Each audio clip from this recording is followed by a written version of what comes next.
do that, but they'll also pay you to mow your prairie grass down and plant trees.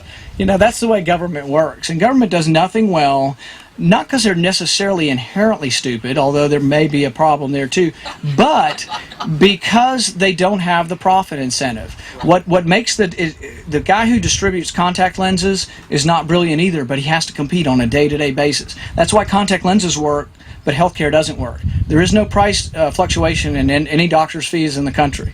Even the private fees are somewhat set because it's all this prepayment thing through insurance. There's no price fluctuation. Contact lenses work, cell phones work, but it's all because you have a profit motive to distribute it. I also tell people, if you like healthcare and you want it to be done by the national government or the federal government, maybe we should have the guy that was in charge of FEMA distributing the water in Katrina. You know, he did such a good job distributing the water at the Superdome. They've had water or ice in warehouses for 5 years, and they finally had to hire another contractor to melt the water because it was outdated and cart off the water. They still have all those trailers in Arkansas. You know the main reason they didn't use the trailers in New Orleans Parish? There's a zoning ordinance that says no trailers. They couldn't figure out how to change a zoning ordinance in the middle of that disaster. No one changed the zoning ordinance to allow trailers. But they ignore the Constitution regularly. Yeah. And it's just amazing. But I think you know, where we go, we have to do something. And what we have, and a lot of what we've gotten, really even from both parties. I mean, I was over in the western part of the state, and the representative from our Republican congressman got up and said one of his biggest achievements was the Medicare prescription drug plan. And that's fine, but then just acknowledge you're not fiscally conservative. You are a big government Republican, and we're a big party. We can have people, but what you have to decide is, who do you want to lead your party? Do you want somebody so-so who's a big government Republican, or do you want someone who truly believes that the system is so rotten that we've got to really shake things up, and we've got to do something really before we topple and implode from our deficit? And I think there is the possibility of worse things than we even have now. Yes, go ahead. By a very narrow margin of 7 votes, the House just passed a bill that will likely result in a significant increase in energy costs for a lot of Americans that the Senate is going to receive soon. If you were in the Senate now, how would you receive that bill? I would absolutely vote against cap and trade, the bill.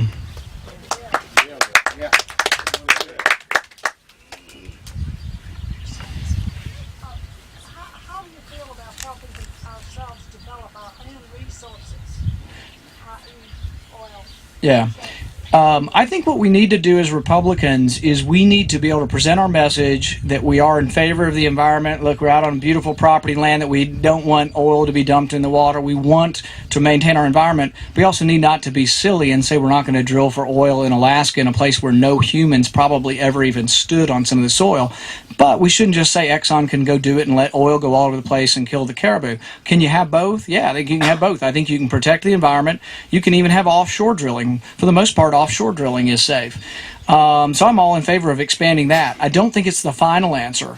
I think closer to what might be the final or bigger answer is nuclear power.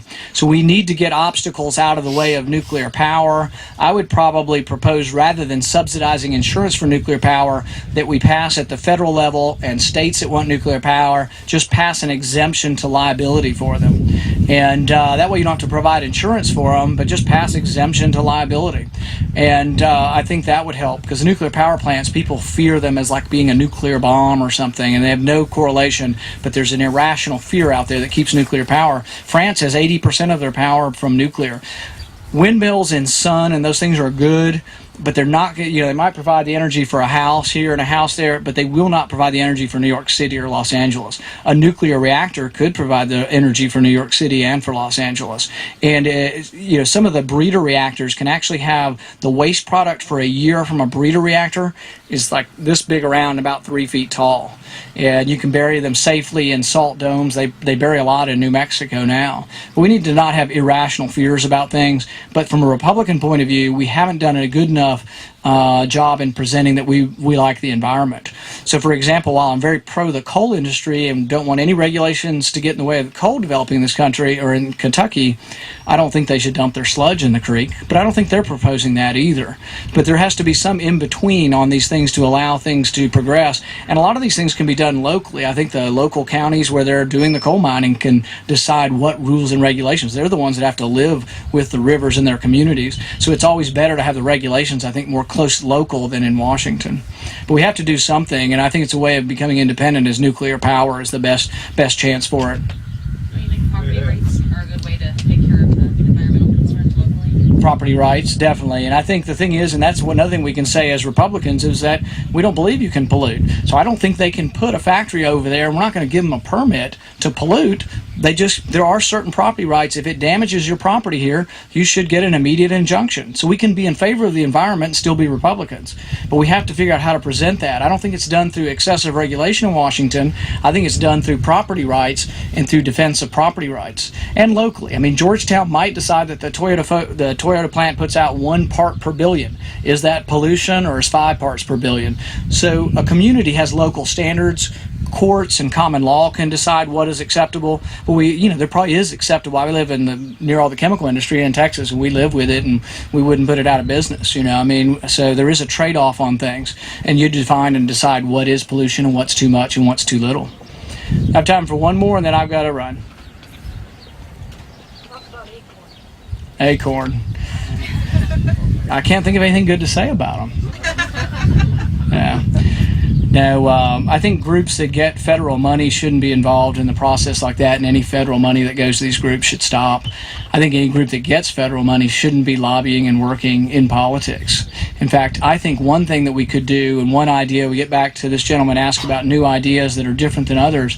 I propose, and this will be a very popular idea, I think, in a general election, that anybody that takes a contract from the federal government of more than $1 million, there should be a clause in the contract that says, I agree during the terms of the contract not to lobby Congress and not to give donations to political action committees and not to contribute to candidates.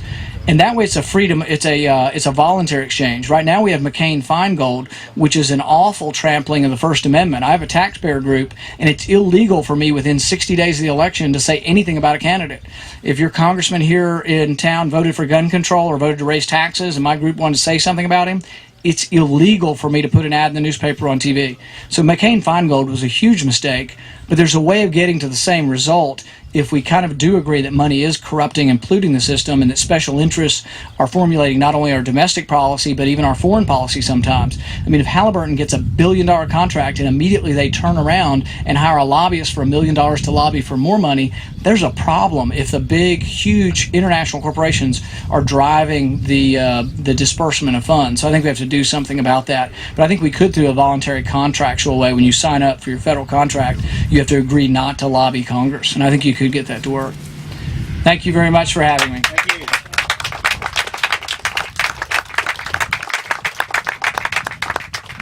Thank you, Don.